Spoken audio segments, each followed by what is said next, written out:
Hey, it's Debbie Potts, and I am really working hard to be the best self I can be in the future. Part of that is watching my mom age. I know she doesn't listen to the show, so I could say this, and all of her friends, and being in the community where I'll be again tomorrow of the 55 and older crowd and seeing how everyone moves, struggles, what person has what disease now.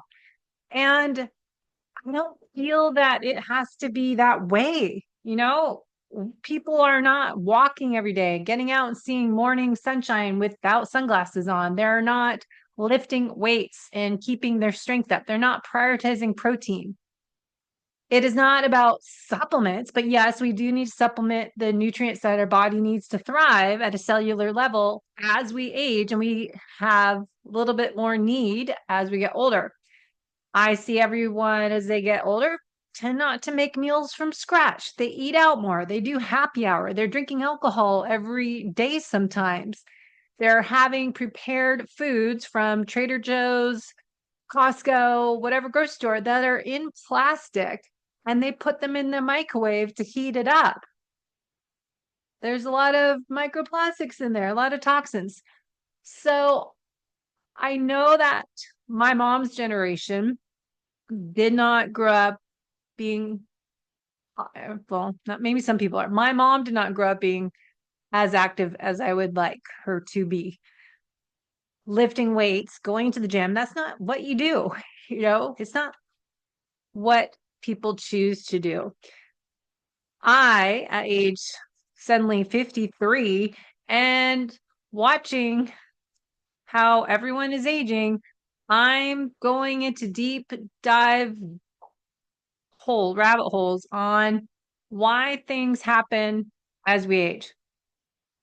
One thing we'll talk about today is how our metabolism slows down and talking about mTOR versus AMPK as I prepare for a podcast with Dr. Kyle Smith on AMPK, supplementation and stimulating the AMPK pathway and why. And then I'm doing another podcast with, very excited, he lives nearby me, Dr. Patel, on mitochondria health and how we can test our mitochondria function with the me scans. So lots going on, as well as I went into deep dive with Martha Carlin on cognitive decline and why does that happen as we get older? What's different in patients with Parkinson's disease, as Martha Carlin's done her whole life is focused on that because of her husband just recently passed away of Parkinson's, but she went down rabbit holes as I'm starting to do. Like, why do people get Parkinson's? Why do they Alzheimer's? Why does everyone get dementia?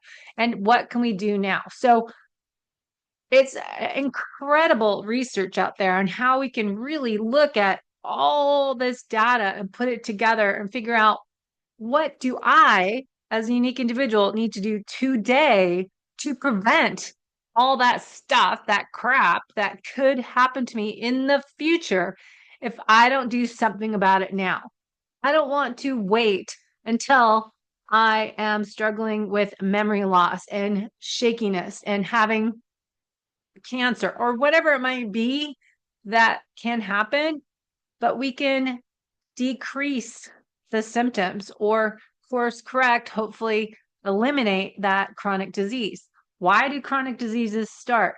Well, we learn about the microbiome. We learn about gut health and leaky gut and chronic inflammation, endotoxins, LPS, lipopolysaccharides, and how the blood-brain barrier gets broken down just as our gut wall lining barrier gets broken down. So the borderline of, say, I've used this that example of Mexico borderline to the US border and how the border can get broken down and enemies can get through those cracks. And then our defense team, the Marines and Navy SEALs, the Army, they're not around to defend us over time. And so we can have this whole immune response and the bad guys take over.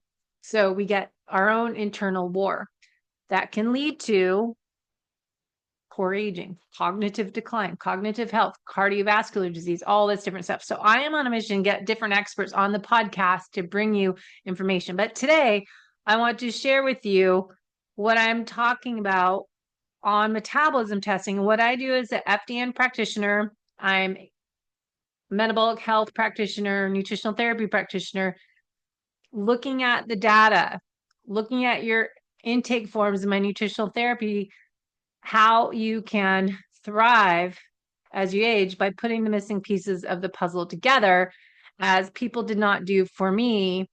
And so I'm going to pop this slideshow up and let's dive in to the Goldilocks effect of metabolism testing. Now, we'll talk to Dr. Kyle on AMPK pathway, but what I've learned a lot about is mTOR and how we need not one or the other. We need to have balance, and our body's innate intelligent, how we shift back and forth for a reason in these different systems.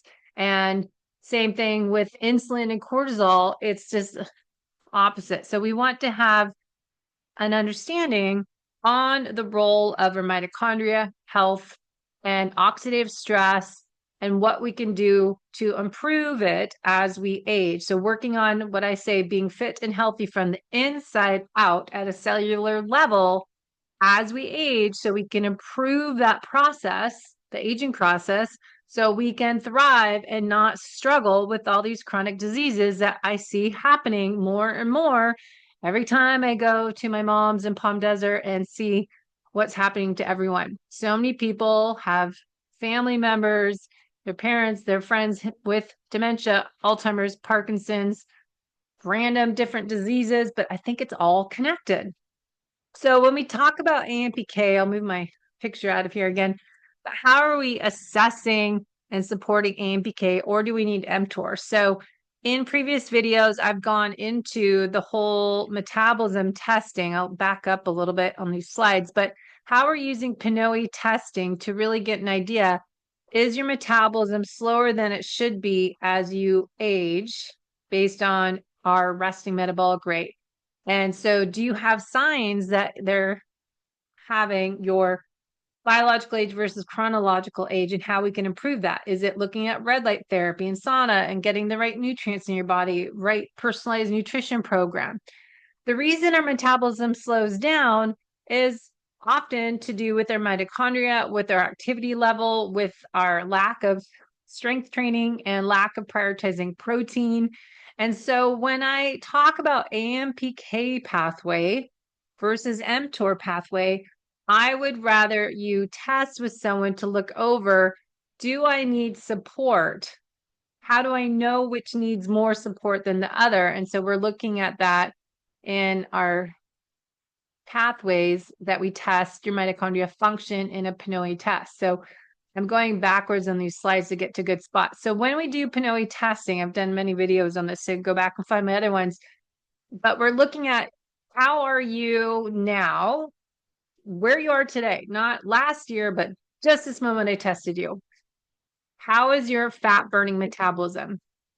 And that's going to help us look at how's your fat oxidation.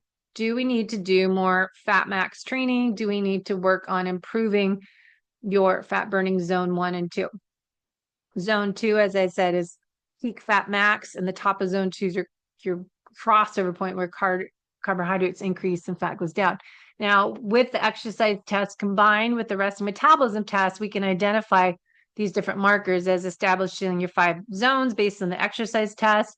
We can access your metabolic flexibility, how well you switch from fat at lower intensities to carbohydrates where the intensity goes up. Do we see a shift in your fuel source as you go up higher intensity? And we're not really testing lactate threshold specifically with lactate, but we can see your shift in fuel source fat to carbohydrate because we're measuring the face mask on carbohydrate to carbon dioxide. We also are measuring your mitochondrial efficiency by looking at your oxygen capacity, how much oxygen you're taking in to what you're exhaling carbon dioxide, how your body shifts glycolysis metabolism as we go the higher intensity levels. So zone 3 is more tempo, zone 4, more HIIT, more sprint interval training, zone 5. And then we can evaluate, are you recovering well based on the after we hit your peak VO2, we are going to measure recovery. So how well do you recover? And that's a good indication to me. Are you doing interval training correctly? Are you going up high heart rate to zone 5 and coming back down to zone 1? And if you've been doing that, I can tell you that that recovery, your interval training is doing you justice because you're spending enough time in zone 1 before you go to zone 5. If not, we can see your heart rate takes a very long time to come back down after we do your peak VO2. All right, we also can identify nutrition, fueling strategies, and other information from the resting and active test. So then we can determine, do you need to have some tweaking to your lifestyle habits? How are you exercising? How is your sleep hygiene routine? Do you need to boost your mitochondria with that zone 2 and HIIT training? Or if you're not very active, maybe you are better doing more fasting to improve mitochondria. HIIT training is really, I think, people need to understand, as I keep saying every video, do this correctly, that they're actually going up top of zone 4 to back down to zone 1. Sprint interval training, 10 to 30 seconds, 45 seconds max, all out is very difficult for most people to do. So if you think you're doing interval training, I think most people are just doing a tempo zone 3 workout. They're not getting high, low heart rate intervals whenever I talk to them. So make sure you're doing that correctly. If you are trying to do interval training to boost your mitochondria. If not, do you need to focus on more zone 2? Do you need to do some strength training at least once a week? Maybe 2 to 4 times a week. It depends on you and your schedule, but really prioritizing strength as we get older. Now, sleep quality, sleep routine is really essential to your health, and stress management techniques and vagal nerve stimulation as humming, gargling, singing, and chanting, but also doing that while you're doing your yoga stretching and muscle relaxation techniques to habit stack. All right. So you're doing stress management and your breath work to stimulate vagal nerve, which is improving your parasympathetic nervous system. Now, Sean Wells is a great infographic here on the right. And yes, red light therapy works. I do my sauna and red light mask. I don't have a cold plunge, but I would probably do that a little more if I had one. And I'd love to do a hot tub and a cold tub side by side is my ideal situation. So someday I'll be able to afford one of those. Supplements, they're great here. You can get different combination ones for mitochondria that I can help you identify if you need it. Sean is big on dihydroberberine, glucovantage. I can get on my full script. And then, yes, you're not needing to take all these supplements, right? Some of them are in combination, and we'll talk to Dr. Kyle about the TRIM, Avir, I think is how it's pronounced, TRIM supplement that improves your AMPK pathway that we'll dive into on our interview with Dr. Kyle. But we need to identify, do you need to boost your mitochondria? Do you need to work on tweaking what you're doing? Are you focusing on your nutrition, exercise, lifestyle program to improve your future self? So do you need how much time a week to spend on resistance training, interval training, and cardio training? This is why we need to not give one size fits all approach, but personalize it based on PNOE metabolism testing. Weekly workout routine, we might change it every quarter or once a month, but really working on meeting you where you are on your journey. You don't have to be an athlete. You don't have to be training for any specific event, but the event is what you're training for is the endurance race of life, right? So not doing so much hard workout. You need to have a combination of everything. Holistic approach. We want to have balance and not do all your workouts interval training or all your workouts zone 2 or all your workouts just resistance training. We need a combination because everything gives us different benefits. But how much do you need to spend in each zone or each type of workout depends on you and where you are right now. And that's what we identify with testing. If you're trying to work on mitochondria density and mitochondria efficiency, we'll talk about that if we identify that in the test. And we'll talk about that, hopefully, with Dr. Patel on mitochondria. What is mitochondria biogenesis and how do we stimulate it most? You hear about the interval training, but again, I don't think most people do interval training even right for mitochondria health. Strength training improves mitochondria function. Cold and heat exposure activates mitochondria adaptation for resiliency. Nutrition and fasting for the non-athlete helps mitochondria repair and efficiency. If you are fit and active, you can fast, but it's not really fasting. It's called just eat normally. You shouldn't, if you eat the right macros, you should be fasting intuitively 12 hours. So stopping eating 3 hours before bed. So to me, that is, I don't eat after 5 p.m. because I go to bed at 8 p.m. on school nights. And I wake up at 4:40, 4:30 in the morning sometimes naturally. And I exercise and fuel with liquid calories. And I eat my breakfast around 8 a.m. But looking at 12-hour fast. Now, training for mitochondria health is suggested zone 2. When we do PNOE metabolism testing, we are finding your true fat burning zone. And we want to identify not percentage of max heart rate, but we're identifying based on fuel use, based on your RER, this respiratory exchange ratio, where you're burning fat. So we're testing and not guessing what is your zone 2, which most people do, and they're usually wrong. Sprint interval trainings are a part of HIIT training, but that's how we increase our biogenesis, creating new mitochondria. So mitochondrial biogenesis is short bursts, 10 to 30 seconds. Say you're doing 4 to 8 times. But look, full recovery, 1 to 3 minutes. This stimulates mitochondrial biogenesis and metabolic function. This increases mitochondria production by creating high energy demand and forcing adaptation. So remember the word acute stress and hormesis, hormetic stress. We are boosting your VO2 max with the zone 2 and correctly done interval training. This does improve your glycolytic capacity and clearance of higher lactate levels and enhances your metabolic resiliency. If you do it correctly, all out, zone 5, long recovery. Zone 1. It's not that you're standing still, you're just moving slowly. Now, HIIT training, how much you need per week. In zone 2, that depends on where you are currently when we do your metabolism test. Resistance training, again, for mitochondria function, helps your muscles increase mitochondria density and muscle fibers, helping ATP production. And I'd love to get insight on this from Dr. Patel. Enhances insulin sensitivity. So I always love Dr. Gabrielle Lyon, her suitcase theory. It's a great analogy. The larger your suitcase, you can fit more clothing in it when you travel. I'm going to Italy in a month or so, that I can take that medium-sized suitcase, or even ideally larger suitcase, but I don't want to lug it around. I'm going to shove in as much clothes as I can so I can get more glucose in it if it's a larger muscle. So larger muscle, larger suitcase, more glucose disposal. This supports metabolic flexibility.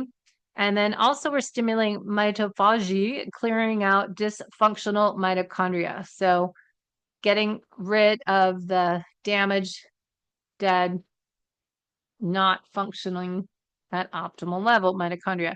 Get rid of the old, bring in the new, right?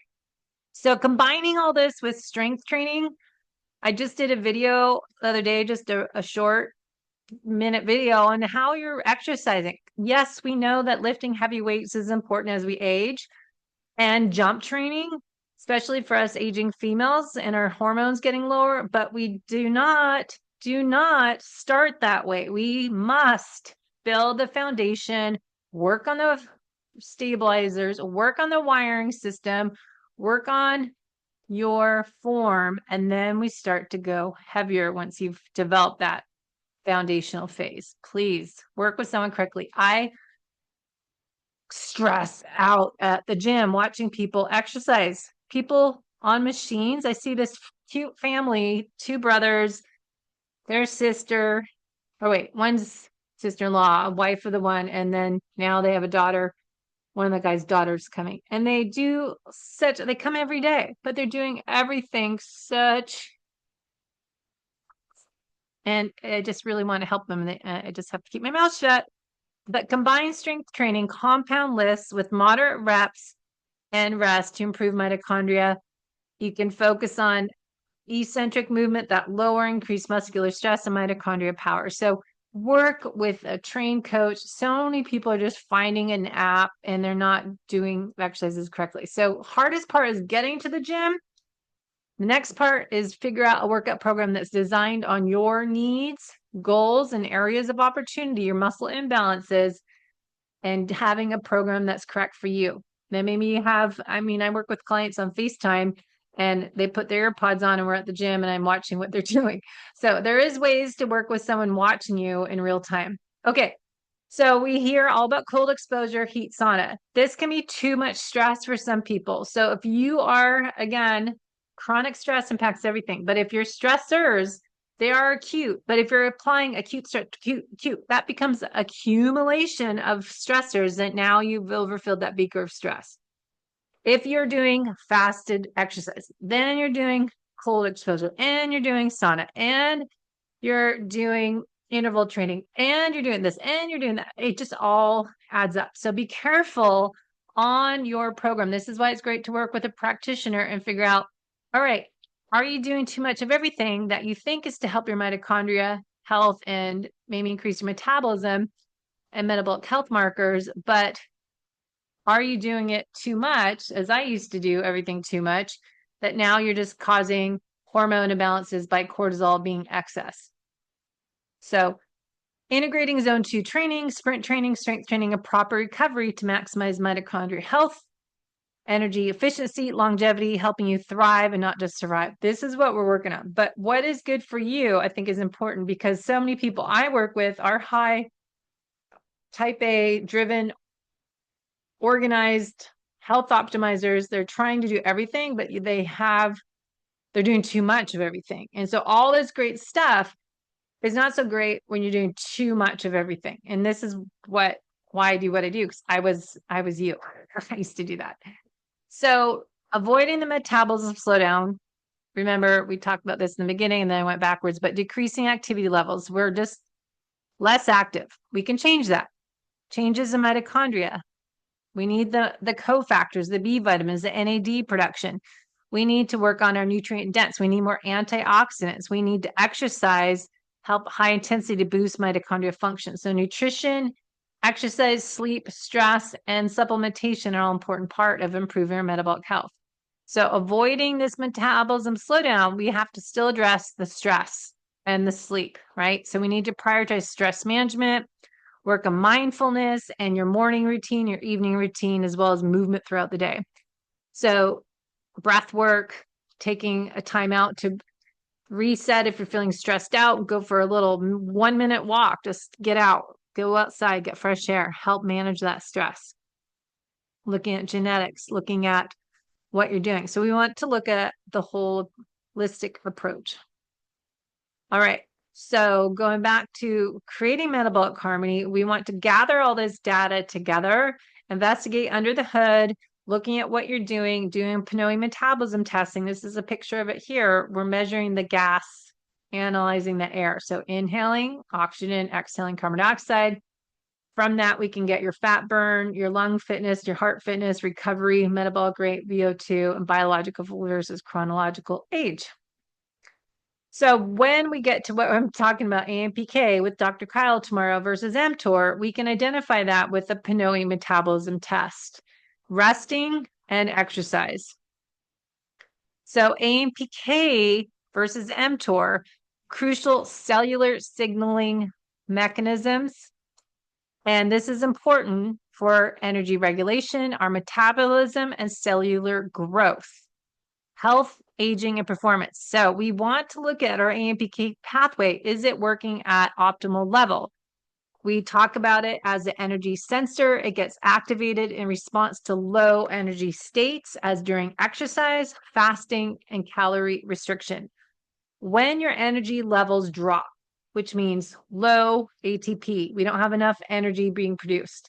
AMPK helps to restore energy by stimulating the processes that generate energy as breaking down stored fat for energy. So when we are fasting, ideally, if we're metabolically healthy, we can break down our stored fat via lipolysis and use glucose stored in our muscles and liver to be used for fuel, is how I interpret this. So stimulating the processes to generate energy. Now, inhibiting processes that consume energy, which is mTOR. So the opposite is one or the other, right? So if AMPK is on, mTOR is off. Similar to cortisol and insulin, your body is smart. So if we are trying to increase mitochondrial biogenesis for endurance athletes or endurance of life and cellular function, we want to make sure we have AMPK pathways functioning. But mTOR is not bad. So again, it's the Goldilocks effect. mTOR, AMPK, it's that teeter-totter. mTOR is central regulator of cell growth, cell proliferation, and protein synthesis. So this is why I think cancer-related cell growth is what got mTOR a bad rap when we got really into fasting years ago on the 16-8 fasting, doing 24 to 72-hour fasting. mTOR, I had in my head, was bad. But again, things are not good or bad. As cholesterol, insulin, cortisol, it's glucose, it's all good and bad. Or it's not good and bad, it's just in balance. So less is not always more is not always better. It's that Goldilocks effect. So mTOR is activated when we have sufficient nutrients. So keep this in your head when we talk about what is needed to stimulate muscle protein synthesis. Why do we lose muscle sarcopenia as we age? How do we stimulate muscle growth? Is via mTOR.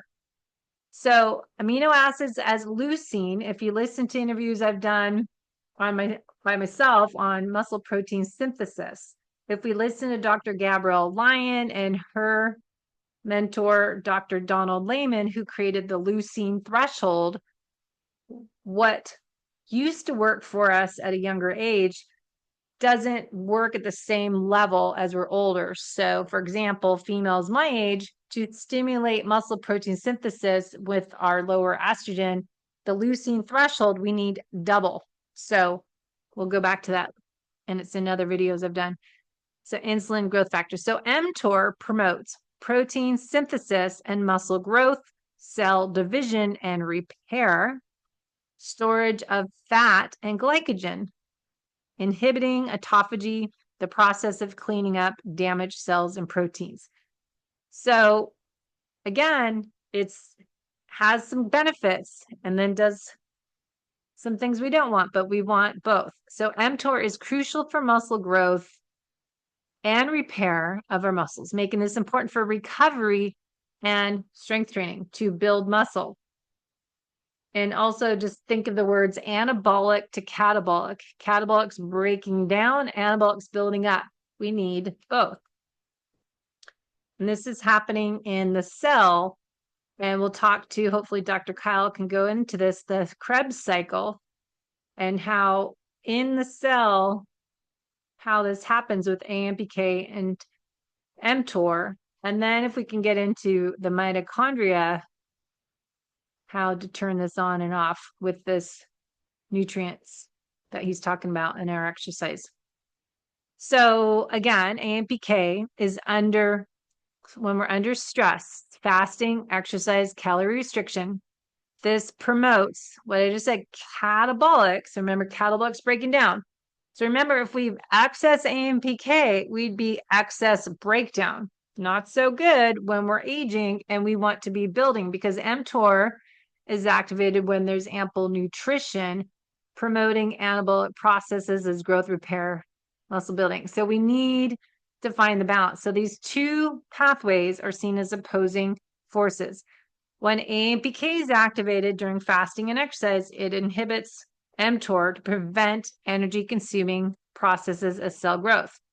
When mTOR is activated during feeding and after strength training, it inhibits AMPK for cell growth and protein synthesis. So do you see what I mean? They're both good, but we don't want them on all the time. And that's why I intuitively think too much fasting can lead to lack of mTOR. And I kind of think that's what happened with the fasting craze is that we're losing muscle. And what happens when we talk about, go earlier, what happens as we age, our metabolism slows down. Why does our metabolism slows down besides age is lack of strength training. We're breaking the muscle down. So to speed up mTOR or to activate mTOR to build muscle in balance of breaking down, we need to do the strength training and prioritize protein, animal-based protein. So I was getting ahead of myself, but just think when AMPK is activated, it helps your body switch to fat burning and energy production during stress or low energy state. We got that down. This supports efficient fat metabolism, endurance, mitochondrial health, which is important for us endurance athletes or just those trying to improve their body composition while aging. But I don't want to be skinny fat. I want to be trim and lean. I want to be muscular and have no squishy arms. I like to have tone, muscle shape, muscle definition. mTOR, on the flip side, mTOR is critical for building, right? So anabolic processes muscle repair, growth, and protein synthesis. So if you're working on muscle, gaining muscle as from strength training, supporting cellular repair, this is crucial for recovery and maintaining muscle loss, especially as we're aging. So it's so important that we have a balance. If we have an imbalance between these pathways, when one is overactive, the other's underactive, we're going to have problems. This is my whole point. Too much of anything is going to lead to problems. So too much AMPK, excessive fasting, excessive endurance exercise without adequate mTOR can lead to muscle breakdown, poor recovery, and lack of muscle growth, which will lead to poor metabolism, slower metabolism, metabolic health.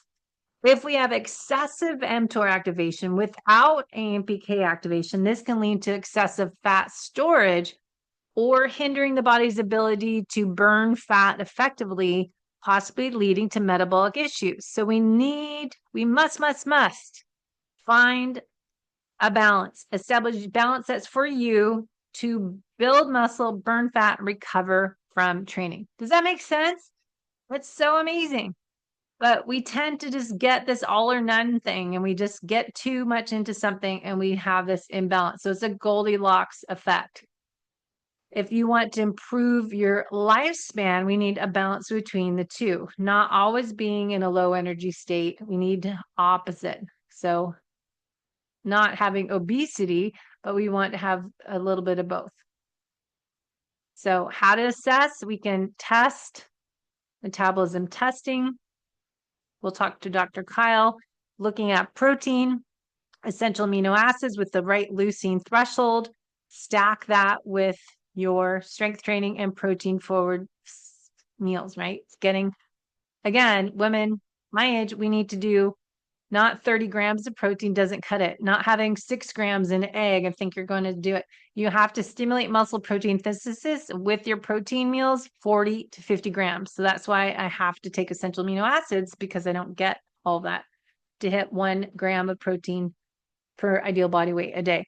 So when we do PNOE metabolism testing, if you score poor fat oxidation, which would show me on the test, you have a high RER rate at low intensity, you're needing to do more zone 5 HIIT training and fasted zone 2 training, your zone 5 into zone 1. If your metabolic flexibility is great, good, you can incorporate some zone 4 HIIT training for lactate clearance and performance. If your goal is longevity, mitochondrial health, then we might want to promote AMPK training and some HIIT training to increase mitochondrial biogenesis. If your metabolism's slower, though, on the resting test, then I would say, hey, we need a both. You need combination. And I think everyone really needs to get their priorities on strength training and muscle activation with their protein and what they're doing for the workouts.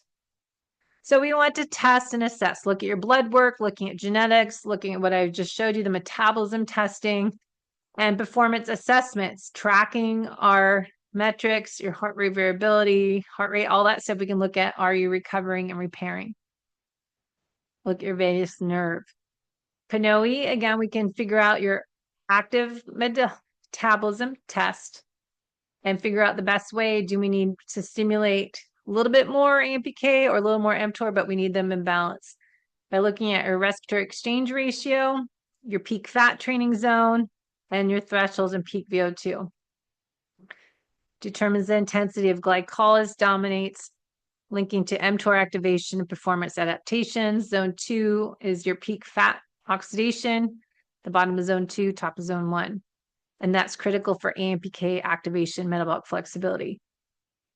Do we need to improve your fat oxidation rate so we can gather all this data? Do we need more mitochondrial support? Do you need to stimulate AMPK through nutrition and fasting, or are you doing exercise zone 2? So most people don't exercise properly or at all, I mean. So protocols, I can give you some examples. Again, we want to assess and figure out where you are. Should you do fasted exercise if you've just been not eating for 12 hours and you're doing a zone 1 exercise the next day? If you're doing anything higher than your peak fat burning zone, then you probably need to fuel a little bit more so. HIIT training stimulates AMPK by inducing energy stress, enhancing your fat oxidation, and improving mitochondria function. Zone 2 training activates AMPK, improving fat utilization and mitochondrial biogenesis. So stimulating AMPK stimulating workouts would be a 30-second sprint, 90-second active recovery. Stimulates AMPK and mitochondrial biogenesis. Zone 2, top of zone 1, your peak fat max, or doing your interval training can help increase AMPK pathways. So doing your heart rate zones that we test your fuel source. What are your zones? What fuel source are you using at various intensities? What's your heart rate? What's your breathing frequency? And then are you eating or not eating before workouts? We've gotten in trouble of women not eating and doing too much fasted training that causes additional stress. So making sure you might perform better with some calories on board. If you're doing a zone 1 workout, you need to eat something, just keep it more a lower carb option. If you are needing to do higher intensity workout, you may perform better and hit your zone 5 if you add some fuel in pre-training to activate your metabolism. All right, other examples, HIIT training to activate AMPK. Zone 5 to zone 1. Again, we're not doing percentage of VO2 max, but you're going all out. So I guess it'd be percentage, but heart rate, what is your heart rate there? Low intensity is twice as long or more. That increases maximum energy stress, increases AMPK activation and mitochondrial biogenesis. Zone 4 and zone 1 is more HIIT training, induces metabolic stress, but it's more glycolysis, mTOR. So useful for improving lactate clearance, metabolic flexibility, but less optimal for pure AMPK activation. So here you go. If you are trying to increase your fat oxidation, mitochondria health, mitochondrial biogenesis, it's not so much zone 4. It's sprint interval training, 10 to 30, 45 seconds max. It's so short, your heart rate monitor is not showing your heart rate that fast. So you just need to go all out. And then back to zone 1 for a couple minutes, just slow, low intensity walking, spinning on your bike, just no resistance, easy. Maximum energy stress. It is not 1 minute long, 2 minutes long, 3 minutes. You're just going all out, short burst of energy, sprint interval training. This is what most people don't do correctly. And this is if you're trying to do AMPK pathway activation and listen to what Dr. Stacy Sims says for women doing sprint interval training in less zone 2, this is going to be your most effective. But how many people are rested and ready to go and fueled up properly so they have the energy to go all out? It doesn't happen every day. You don't feel it. So when you feel it, you go and you just do a good long warm up, maybe 10, 20-minute warm up, and then you do these sprints, maybe a few of them, and then warm down. But I guarantee you, pay attention to that you're actually going all out, or else you're just a zone 4 or even zone 3, and you're not doing AMPK or that. So again, RER is the respiratory exchange ratio. We're looking at, are you poor fat oxidizer? We need sprint interval training. It's 10 to 30 seconds. Fat max occurs at higher VO2 max. Efficient fat burning can use zone 4. If high lactate production, moderate intensity, you're using glycolysis too much, you need to do zone 5-1 to reset metabolic pathways. A sample AMPK stimulating protocol 5-1. Fastest ATP depletion, AMPK activation. Right? So it's not zone 4. It's not zone 3. It's zone 1 and 2 or sprintable training. Minimal mTOR activation to low volume and carb reliance. So it enhances fat oxidation, mitochondrial function. And do you know the fuel source used when you're at zone 5? It's stored ATP and creatine phosphate. So have creatine. Try it out. I love, you can follow me on social media. You can see I really am liking, and I just finished it, so I need to order more. Cynthia Thurlow is coming on the podcast next month, but the product she has for midlife pause, it's creatine plus, and it has all these B vitamins, and it's really good creatine plus for pre-workout, I think. All right, so finishing up, and then I gotta move.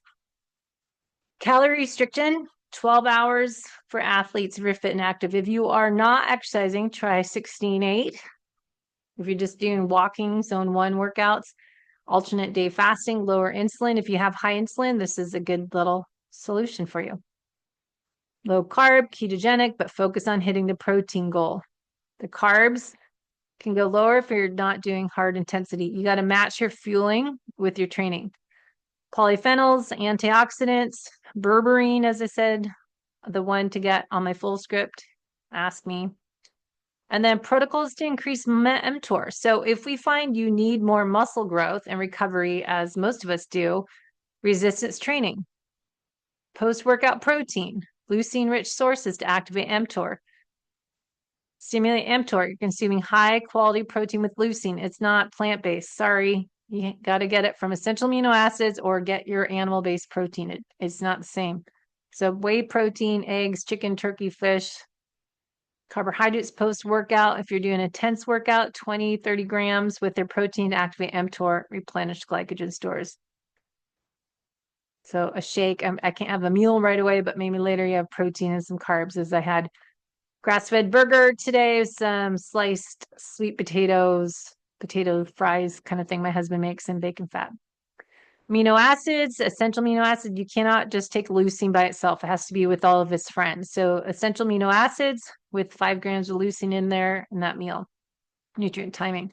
So example charts, AMPK versus mTOR. Again, you need both, but how much do you need versus the other? We need to do your assessment. AMPK activation, mTOR activation. AMPK, mixed mTOR. So this is kind of fun workout. You're doing thresholds, 2 to 4 hard minutes, recovery. Then you're doing some higher reps. It's different. So don't go by this. This is just a little sample. We need to figure out what's best for you. So recovery, sleep, active recovery, creatine monohydrate. Again, Cynthia Thurlow's new plan called Midlife Pause. She's great supplements. Look at my full script link. It's on my what's it called? Instagram link tree. Beta alanine, AMPK phases, cross training. Look at all this. So testing your metabolism every 2 to 3 months, see where you are, get insight of where you need to be, what your focus is, how we can structure your program, and then we can figure out personalization. Do you have the need to do one, a little more focus on the other? So tips to reset, training strategies, we need to test and not guess. Nutritional strategies, figure out what you need, higher protein and higher fat on endurance days, promote AMPK. Lifestyle strategies. Look at that. Poor sleep blunts AMPK activation, increases insulin resistance. So I'm finding more and more, if we're not focusing on sleep and stress first, your nutrition program that I suggest for you and your exercise program doesn't work. If you have chronic increased cortisol levels, impairs fat oxidation. Insulin's up, fat burning's off. So we need to look at heart rate variability, breath work, relaxation, morning routines, quality sleep to reset metabolic pathways. Heat shock proteins in the sauna. I'm going for my actually the sun sets later now. So I'm going for my evening walk. Then I do the sauna. Then I watch a little TV with my red light blue blocker glasses, do my red light therapy with my flex beam on my belly. Then I do some red light, the neon straps on my knees, and then do stretching routine. Then I write my journal. Then I read a few pages and I go to bed. It's a long process. So base hits, figure out what you need to do 1 week at a time, 1 month, seasonally, and then figure out testing plan to get personalized program. So we measure your baseline, and then we adjust as we go and work on your nutrition. If we find you're burning mostly carbs at rest, we need to adjust. If your metabolic rate's slow, this is really important to pay attention to. If you are port burning fat, and if your metabolism is slower, we've got some tweaking to do. If you have low metabolic flexibility during an exercise test, you burn carbs early on, we need to switch up your workout program and nutrition as well. And stress, sleep. If we're looking at your training program and nutrition focus and tracking what we're working on. And then training, AMPK versus mTOR. So that's what we'll talk about next with Kyle from Trim. So if you have any questions, send them in the notes below, but hit subscribe and share this video with other people who are struggling to figure out what they should do so they improve how they age. If you want to be fit and healthy from the inside out, we need to work on a holistic approach, identify hidden sources of chronic stress with functional lab testing, and then work on our external stressors by stress management, maybe cleaning up your household environment, your relationships, all of that, and then our exercise, nutrition, and other lifestyle habits and supplement what we're missing. All right, that's it for today. Thanks for listening and subscribing. Please share with someone that you can help out improve their future.